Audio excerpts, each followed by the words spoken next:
Your finances are important, and with so much information out there to know, we want to help. I'm Natasha Lubchenko. Welcome to Money Wisdom, sponsored by Johnson Brunetti. We're educating you about smart ways to manage your money, and joining us is Eric Hogarth, certified financial planner and Johnson Brunetti partner. Hey, Eric, great to see you today.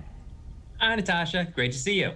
All right, so we always say how important it is to understand our finances and to have a financial plan. But for people who may be a little behind on this, is it ever too late to become financially fit? Of course not. I talk to people often. They say, "Oh, I should have done this years ago." Well, you're doing it now. You got to start somewhere. And it's an interesting thing, the things that we talk about all day, every day, because it's assumed, well, if you're maybe successful in one walk of life, well, you should just know about money. But that, that doesn't really make much sense. Just because I'm good at doing this doesn't mean I know how to, do foot surgery. You don't know what you don't know. So it's, you just got to start. And some of the stuff that we're going to talk about right now is just beginning to educate yourself on what should you be thinking about and what's most important in the plan. Right. So you say the first step is to become familiar with some basic financial terms. So this first one we have here is account qualification types. What is this? A big focus for people is, all right, this is how much money we have. We've got $500,000. Is that enough? Well, it is drastically different depending upon how much in taxes you're going to owe. So the big thing when you talk about retirement savings is the biggest investment people have is a 401k at work or the plan at work. But typically, they've never paid taxes on any of that money, which has been great for growing the money. But when you take that money out, you pay taxes on all of it as you draw it out. And now you think about where tax is going to go up in the future, probably, versus, well, a Roth IRA, what's the deal with a Roth? Every dollar you make in a Roth IRA, you never have to pay taxes on. It's tax-free forever. It stings a little bit more on the way in because you don't get a tax break, but it's really going to benefit you in the long run. It's not for everyone, but it's for a lot of people. And then you get money like in the bank, which no one's really making interest in the bank. But if you were, you'd pay taxes on that every single year, whether or not you use the money. So that's something that you don't want to pay taxes on money that you're not actively using because it'd be growing better if it was not being taxed. So the difference between is it taxable, tax-free, tax deferred. These are big differences. So we'll talk more on it, but. Right, so you want to get familiar with all those different types. And now here's another term we should know is asset allocation. Right, what is your money doing? Is all your money sitting in the bank, earning zip? And I'm not advocating you don't have money in the bank because we probably all need money in the bank for emergency. But the money in the bank is not for long-term growth because it's not going to grow. At the same time, as exciting it is to try and put all your money into Apple stock and, I made so much money, that's exciting until you don't. So asset allocation is about,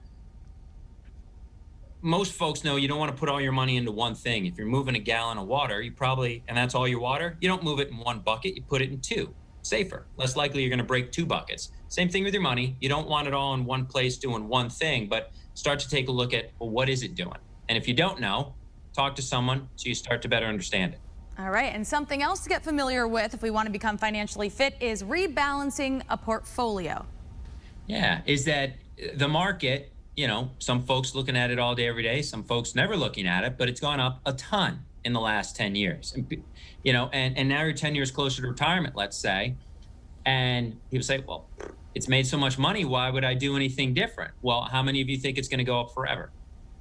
And even though if we think long term, well, the market's probably going to keep going up in the long term, when do you want to spend the money? We've got to look at that. And if you're about to retire, you're going to shift from saving. Well, now you're taking money out, and that's very different. And the investments that are best to do that are very different.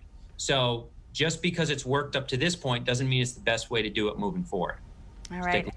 And now this final one, a term to know is dollar cost averaging. It's one of these things. It gets written about, it gets talked about. You look at like Robinhood and people are like, well, I'm going to put all my money in, then I'm going to take all my money out, then I'm going to put all my money in. You don't do that because you're triggering massive amounts of taxes and no one has a crystal ball. I remember the first stock, okay, fine, the second stock I ever bought because no one's going to know the first stock. But the second stock was Apple stock. And I sat there looking at a computer all day, determining the ideal time to buy it. And I was buying like a couple shares and I bought it. And 2 minutes later, the stock was lower. And I've blown it. I totally blew it. I paid too much for the stock. And that was like 20 years ago. And now it's, gone up and up. Dollar cost averaging is, instead of trying to put all your money in at one time, to systematically deposit it over time, which is what people do with 401ks and why they work well, because you're not messing around with it. You're just adding money every time you get paid. And in the long run, that means instead of running the risk of buying it all high or all low, it's a lot smoother. It's better.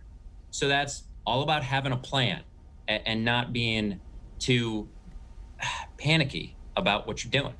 Yeah, I mean, I definitely learned a few things here today, and I'm sure there are so many more terms to get familiar with on the journey to becoming financially fit. So what's a good way to learn more about this?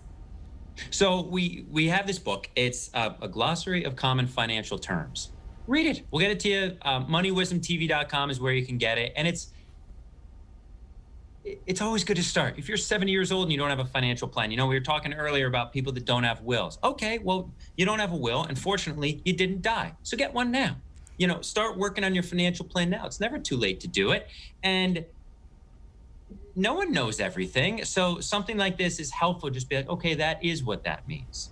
Because when you get into financial planning and investing, there's a lot of people that can make things really confusing. And what's most important is you being comfortable with what you're doing, what you're working towards, so you can feel good about it, so you can live how you want to live. So again, it's a glossary of common financial terms.